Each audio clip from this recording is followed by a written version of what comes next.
Speedway Report is produced and broadcast by the Zeus Radio Network for Racers Reunion Radio. Well, the Rolex 24 at Daytona has concluded for 2019. We've got big news from the NHRA, and pavement late models kick into high gear in Arizona and Georgia. All this and more coming up. Welcome to Speedway Report for Monday, January the 28th. 2019, from the shores of Lake Norman in Race City, USA, Mooresville, North Carolina. I'm Patrick Reynolds, and thank you for joining the fastest half hour in racing. Late January, and we've got a fairly busy victory lane lap for you. Only a few days away from the magical month of February.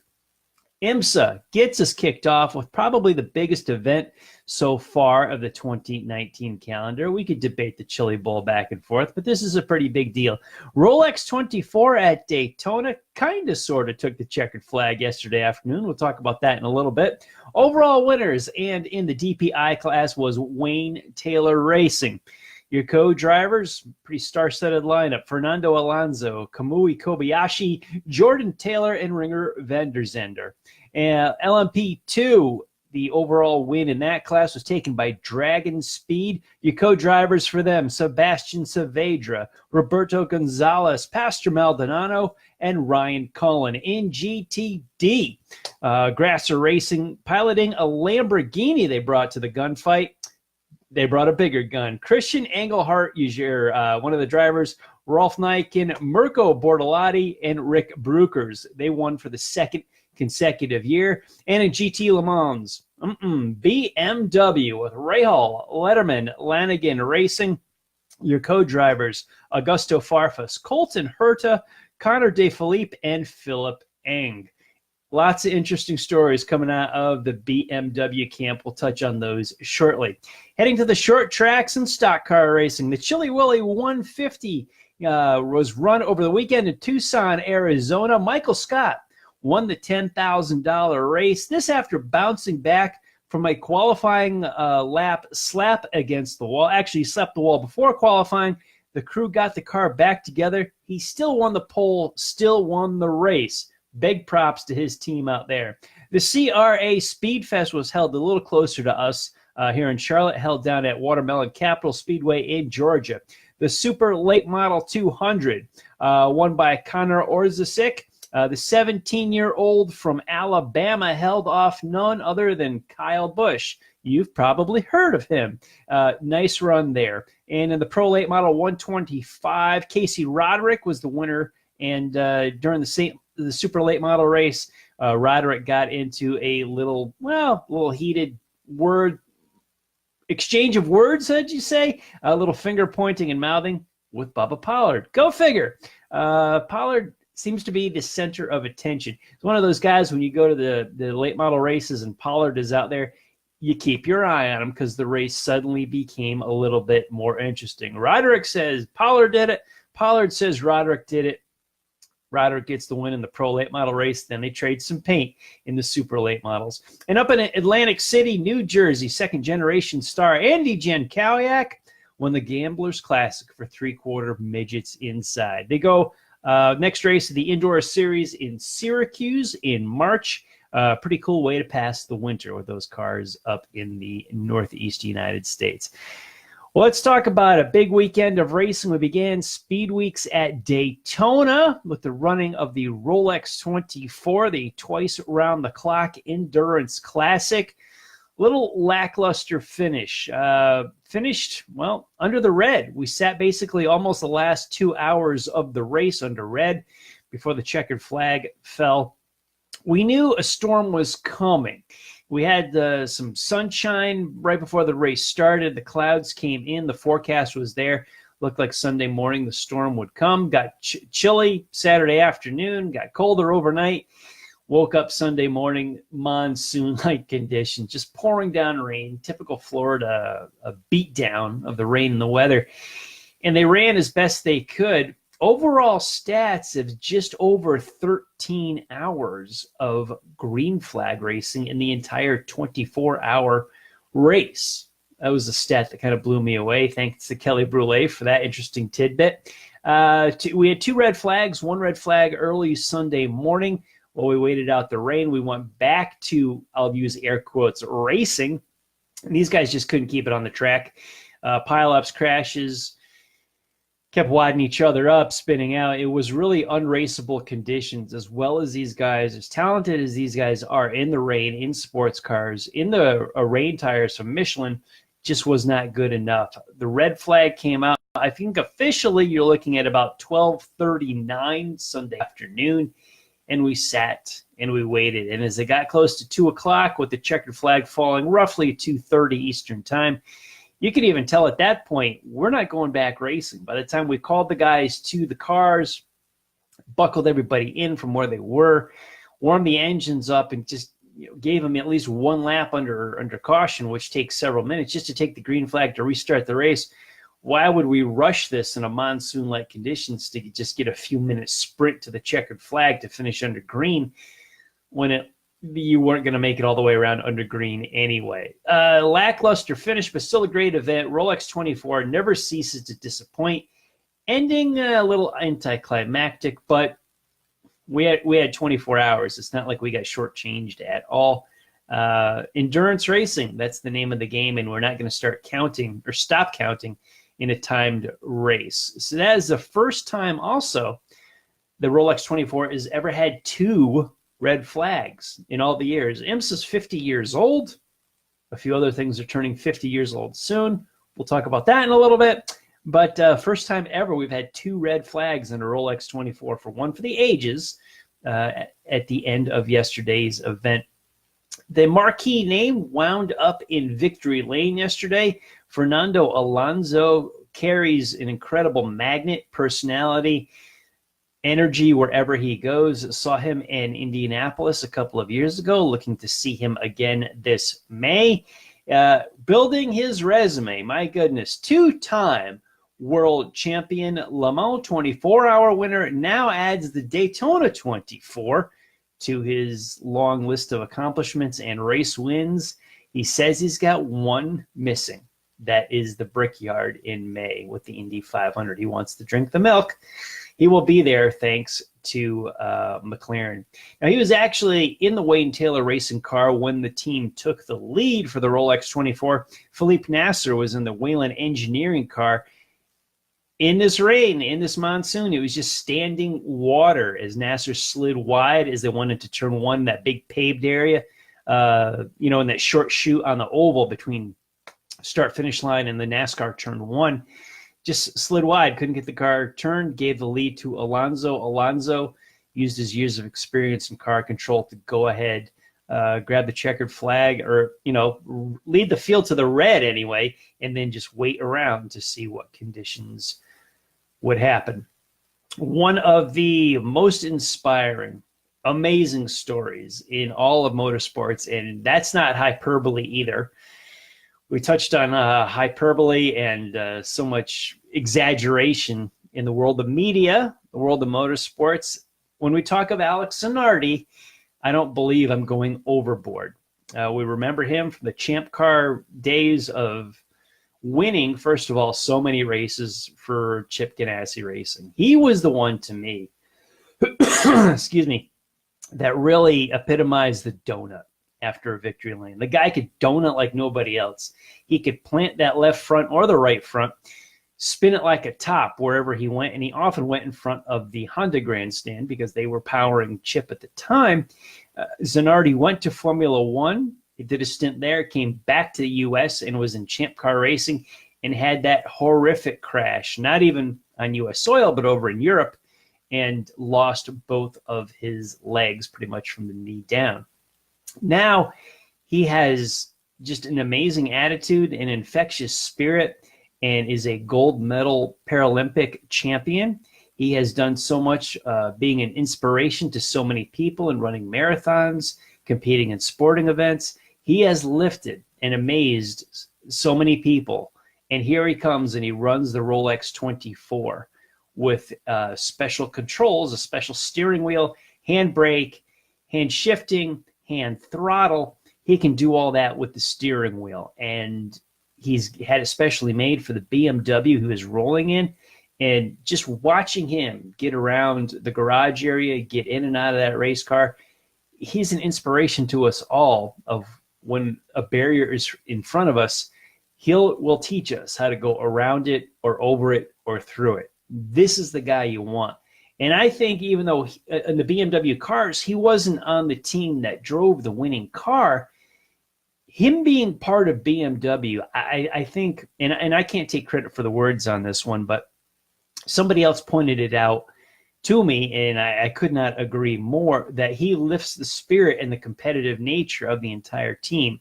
When you see Zanardi with no legs and his attitude and his willingness to give it everything he's got, how does everyone around him not do the same? Speaking from a guy who has worked in professional motorsports on teams, understand the car building, the pit building aspect, and how big attitude is for a team and how well guys need to get along and bond and give it their all and pull in the same direction. Zanardi, amazing, can pull an entire team together with his attitude, his strength, and his mental toughness. Alex Zanardi, much respect to you. I had a chance to meet him a few years ago at Indianapolis when Chip Ganassi presented Zanardi a replica of the car that did the pass. Remember the pass at the top of the corkscrew at Laguna Seca? I think it was 98. He passed Brian Herta on the final lap to win that Champ Car race. If you do not know what I'm talking about, after the show, head to YouTube and pull up that. Your keywords would be Laguna Seca, Alex Zanardi, Brian Herta, corkscrew. That should get you to this pass that Zanardi pulled on Herta. Here's the great thing about this. Zanardi passes Brian Herta, who was, I can't even remember who Herta was driving for now. If it was one Penske, I think it was Michael Andretti. I can't remember now. But anyway, irrelevant at this point. Zanardi passes Brian Herta. And now who is Zanardi's teammate over the weekend on BMW, but Brian's son, Colton Herta. Herta got himself a Rolex. He was on part of the winning team on the BMW side. Herta, coming off Indy Lights, will be in IndyCar racing this year. He drove for the Steinbrenner team last year in Indy Lights and wound up winning the Freedom 100 at the Indianapolis Motor Speedway.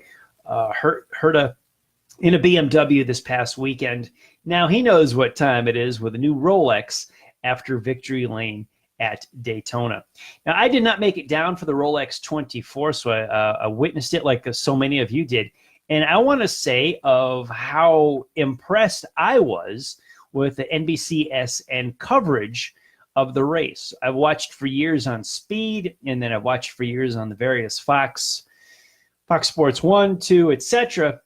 And I was really impressed with the NBCSN coverage. First of all, I didn't have to swap channels at all. I just left it on NBC Sports Network. They had most of the race. When it wasn't on the cable channel, it was on the online app. So you could sit in one spot, basically, on NBC and watch the entire race. They brought in a big staff of commentators on pit road, online, up in the booth to talk about it. And one of the guys that gets so much attention, no matter what he does, where he goes, but deservedly so, I thought he added so much to the broadcast this year, was Dale Earnhardt Jr. He does NASCAR work for NBC in the second half of the Cup season, and now NBC brought him in for the Rolex 24 for their coverage.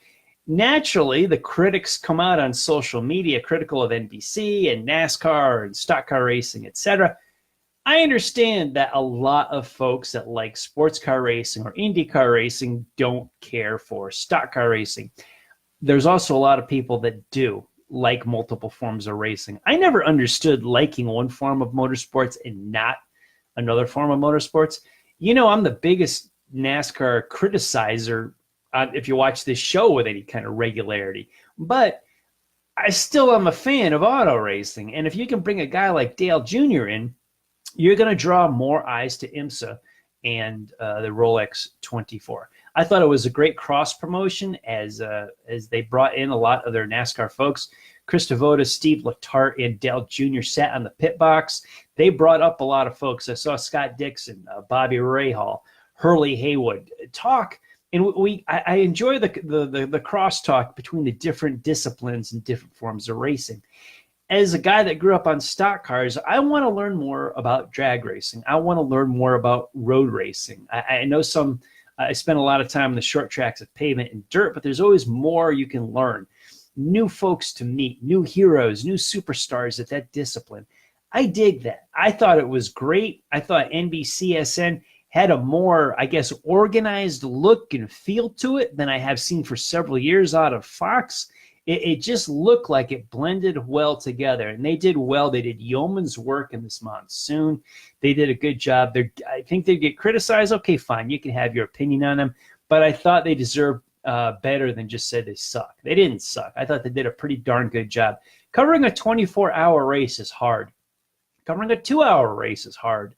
So for these guys to do this in these brutal, cold, and rainy conditions all night, good for them. I thought they did a fantastic job. And for NBC to pull in all their auto racing commentators from different disciplines of racing, as they will have IMSA sports cars this year, as well as the IndyCar Series, the Indy 500, the second half of the NASCAR Cup and Xfinity season. They pulled in a lot of names and voices, and I thought they did a great job in covering and telling the story of the Rolex 24. If you're critical of them, fair enough. You're entitled to your opinion. So am I. I'm giving NBCSN 2 thumbs up for the Rolex 24.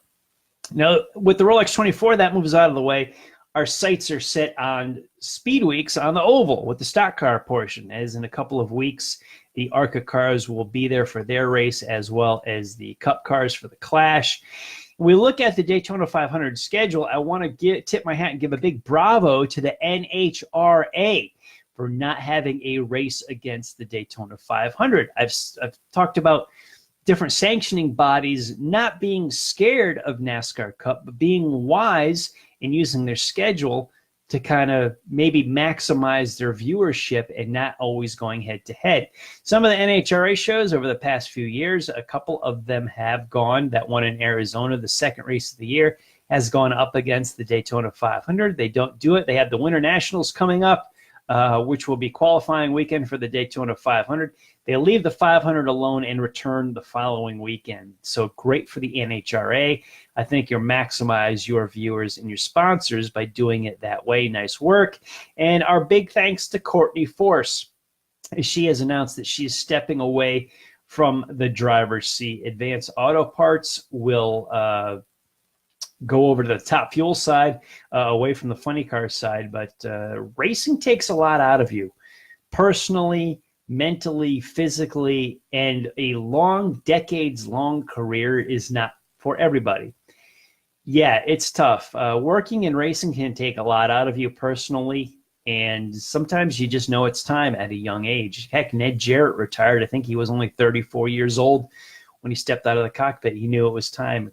Courtney Force, good for you. You are a big inspiration. You are a top winner, a racer, a champion, and an inspiration to many, especially some young ladies that look up to you and want to forge their own career. In racing or out, when you're a good example to children, you're always top-notch in my book. Now, stepping away from professional racing, getting down to a more grassroots level, an announcement came out recently about the Snowball Derby at Five Flags Speedway in Pensacola, Florida, where this coming December, they will use the controlled pit stop rule and not live pit stops. What exactly does that mean? Well, when a caution is thrown and cars dive onto pit road, they will line up coming off pit road the same way they entered pit road. In other words, you can't gain or lose positions on pit road. Now, those cars will restart behind any cars that do not pit, so it's not an easy in, easy out. But if you come in first car on pit road, you will be lined up for the restart, the first car. This is to cut costs on professional pit crews being hired for the race. I don't care for this rule one bit. I understand saving car owners money and costs. I'm not a car owner. However, as a fan, I want to see pit stops. If you want fans to buy tickets and sit in the grandstands, neutering pit stops is not the way to do it. I understand racing is expensive. That to me is like tires or engines, just like pit crews. It's part of the cost. If you can't race super late model racing, don't runs super late model racing. But I think live pit stops are what is really missing on a lot of aspects of short track racing. If you have a race where you need pit stops, let the pit stops be live and let them happen. Again, I'm not a team owner. I'm not spending the money, but you've just taken a lot of that race away, a big aspect of that race. You've trimmed the spark on that, like most things. We talk about, I criticize stage racing. I criticize championship playoffs in racing. It's just, you're neutering a sport. I understand perfectly well the reasons that you give for why you did it. I just don't care. I don't own a team. Make it so I'm interested in watching, and you're taking an aspect away. I like watching pit stops in a race off pit road. I like the battle of pit crews. It's part of the excitement, part of what makes people buy a ticket to an event. Last night, I attended the National Motorsports Press Association Awards ceremony. The Hall of Fame 2 nominees for 2019 were honored. They were Red Farmer and Jeff Gordon. I was able to spend a little time with both gentlemen, caught some questions and answers from both of them. There'll be a story coming soon on SpeedwayReport.com. If you haven't been on social media, I did post some pictures from last night's event. Several members of the NMPA Hall of Fame were there. Tommy Houston was there, Jack Ingram, Leonard Wood, Jerry Cook, both Allison brothers. So you had a complete Alabama gang. It was a wonderful night. I'll write about it real soon. And if you want to check out the pictures, go look at the Facebook page, Speedway Report with Patrick Reynolds, or my Facebook page or Instagram, Twitter. I put up some stuff there. As we start to sign off for tonight, I want to remind you all that we began this show in 2010, and we're coming up on, our 9th year on the air, be later this summer. This will also be the last show that I do while I'm in my 40s. I cross over the bridge this week. On Wednesday, I hit the big 5-0. And bye-bye 40s and into a new decade. So don't worry, we'll be back next week. Hopefully not dressed in black, and I'll be in good health, and we'll have the walker and the oxygen tanks with me as well. But looking forward to it. I'm blessed to make it this far. I'm blessed to do the show with you guys. And in the spirit of Motor Week Illustrated and Dave Despain, we are going to award our Racer of the Week. He did not sit in victory lane, but he captured some attention over the week and really showed people in America what he could do and what we all can inspire to do. Alex Zanardi, to me, is our Speedway Report Racer of the Week. Outstanding job he did down in Daytona. In between our broadcasts, keep up on the world of racing with SpeedwayReport.com. As this show and all of our past ones are uploaded onto the site, we also have a bunch of racing articles to read. I'm looking over some notes from Red Farmer and Jeff Gordon, and don't worry, when the story is posted, we will let you know on the website. But in the meantime, if you want to go there and surf around for our current stories and past episodes, SpeedwayReport.com. You can also catch some of our episodes on Facebook. They are stored on the Racers Reunion page, as well as Speedway Report with Patrick Reynolds. You can go to Twitter, and I'm at Speedway Pat and at Speedway Report. At RacersReunion.com, they are logged in the forum, and I also post them on Google+, LinkedIn, and YouTube. A big thanks to everyone who joined the Facebook Live feed for the conversation during the show tonight. I will be back to you guys in a little bit. And I want to thank all of the military past and present for the freedoms we enjoy as Americans in our daily life, including the simple things like bench racing right here on a Monday night. Freedom is not free, and a veteran paid that bill for us. To all of the men and women who are defending freedom and watching Speedway Report, take care of yourselves and come home soon. A special salute to the teachers, school staff, firefighters, police officers, and paramedics in our own communities. They are quiet and modest heroes every single day. God bless and thank you. You have been watching Speedway Report from the shores of Lake Norman and Race City, USA, Mooresville, North Carolina. Please like our Facebook page, Speedway Report with Patrick Reynolds, and follow me on Twitter. I'm at Speedway Pat. Now, if you're on Facebook, head on over to the Drag Racing List page. Bill, John, and Barb are coming right up with Racing and Rockin' with draglist.com. We will be back live here on Facebook in 1 week. That'll be Monday, February 4th. We will look at the Winter Nationals at Bubba Raceway Park in Ocala, Florida, the NASCAR Hall of Fame ceremony, which is this Friday, and some early Florida Speed Weeks short track action. Thank you all for joining us. I'll see you all next week.